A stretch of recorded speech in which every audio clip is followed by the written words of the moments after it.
Utility stores بھی مہنگے ہو گئے. مختلف برانڈز نے اپنی اشیاء کی قیمتوں میں اضافہ کر دیا.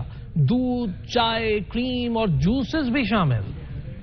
IMF کے فرمائشی پروگرام کی تکمیل. مہنگائی کا نان سٹاپ سونامی جاری. پاکستانی عوام کے لیے جسم و جان کا رشتہ قائم رکھنا امتحان بن چکا. مہنگائی کے ستائے عوام کے لیے اب یوٹیلیٹی سٹور سے بھی خریداری ناممکن. ایک بار پھر ملک بھر کے یوٹیلیٹی سٹورز پر دودھ، چائے، کریم اور جوسز کی قیمتوں میں اضافہ کیا گیا ہے. 1 لیٹر دودھ یکمشت 30 روپے تک مہنگا ہو کر پیک 217 سے بڑھ کر 237 روپے تک ہو گیا. 900 گرام چائے 250 روپے تک مہنگی ہوئی، جس کے بعد 900 گرام چائے کا پیک 1490 روپے سے بڑھ کر 1740 روپے پر آ گیا. گرام کریم کی قیمت میں 20 روپے اضافہ دیکھا گیا ہے. 1000 ml جوس کی قیمت بھی 10 روپے بڑھی ہے. 200 نوٹیفیکیشن کے مطابق یوٹیلیٹی سٹورز پر قیمتوں میں اضافے کا اطلاق فوری طور پر نافذ العمل ہوگا.